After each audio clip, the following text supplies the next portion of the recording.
વિદ્યાર્થી મિત્રો ફરીથી તમારું બધાનું સ્વાગત છે મોસ્ટ ટાઈમ્પી ક્વેશ્ચનમાં નીચેની આવૃત્તિ વિતરણનો વસ્તીના બાળકોનું દૈનિક ખિસ્સા ભથ્થું દર્શાવે છે અને ખિસ્સા ભથ્થાનો મધ્યક આપણને 18 આપેલો છે તો આપણને ખૂટતી આવૃત્તિ f શોધવાની છે। આપણને વર્ગ અંતરાલ અને આવૃત્તિ આપેલી છે, આવૃત્તિનો સરવાળો કરીએ તો આપણને 44 f મળે છે। હવે વર્ગ અંતરાલ પરથી આપણે સૌપ્રથમ મધ્ય કિંમત મેળવીશું। મધ્ય કિંમત એટલે શું? તો આપેલ વર્ગની અધઃસીમા વત્તા ઉર્ધ્વસીમા ભાગ્યા 2। તો પ્રથમ વર્ગની આપણી મધ્ય કિંમત મળશે તો 11 + 13 એટલે 24। 24 ના આપણે અડધા કરીએ તો કેટલા આવશે? 12। 12 માં 2 ઉમેરીએ તો કેટલા થશે? 14। 14 માં 2 ઉમેરીએ તો 16। 16 માં 2 ઉમેરીએ તો 18, પછી 20, 22 અને 24। હવે આપણે UI નું ખાનું બનાવવાનું છે તો UI માં આ એ ધારેલો મધ્યક છે। ધારેલો મધ્યક મોટા ભાગે ખૂટતી આવૃત્તિમાં જે ખૂટતી આવૃત્તિ હોય એની સામે જ મોસ્ટ ઓફલી આપણે ધારેલા મધ્યક તરીકે ધારણા કરવાની રહેશે। તો આ આપણો બનશે ધારેલો મધ્યક a બરાબર 20। એની સામે આપણે દર્શાવીશું 0 ઉપર -1 -2 -3 અને -4 અને નીચે 1 અને 2।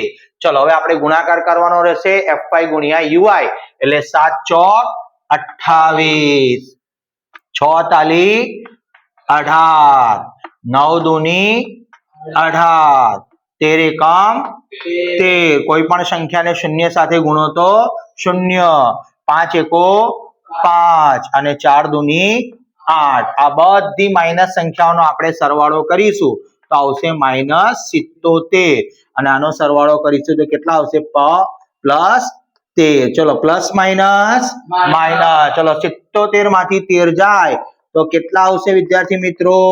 તો ભાઈ 7 માંથી 3 જાય તો 4 અને 7 માંથી 1 જાય તો 6 એટલે કેટલા આવશે? -64।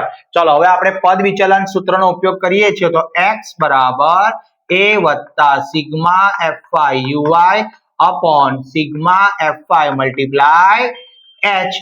ચલો તમે જોઈ શકો છો કે ભાઈ આપણી પાસે x બાર ઓલરેડી આપી દીધેલો છે તો અહીંયા લખીશું આપણે 18। ધારેલો મધ્યક આપણો છે 20 તો અહીંયા લખીશું 20। સિગ્મા fy uy આવ્યા છે -64 અને સિગ્મા fy આપણી પાસે કેટલા છે? 44 + f અને ગુણ્યા h બરાબર કેટલી વર્ગ લંબાઈ છે? 2। 20 આપણે જમણી બાજુથી ડાબી બાજુ લાવીશું તો એ માઇનસ થઈ જશે બરાબર, વત્તા ઓછા ઓછા અને 64 દુ કેટલા થશે? 128 અને છેદમાં કેટલા લખાશે? 44 + f। ચલો 18 માંથી 20 જાય તો કેટલા વધશે? -2। આ ભાગાકારમાં છે તો ક્યાં આવી જશે? ગુણાકારમાં। 44 + f બરાબર -128। હવે આ -2 છે તે ગુણાકારમાંથી લઈ જઈશું ભાગાકારમાં તો ભાઈ 44 + f બરાબર -128 ના છેદમાં -2। માઇનસ માઇનસ થશે પ્લસ, 64 દુ 128 તો માટે 44 + f બરાબર 64 માટે f બરાબર 64 - 44 તો આપણો ફાઇનલ જવાબ કેટલો આવશે? f બરાબર 20।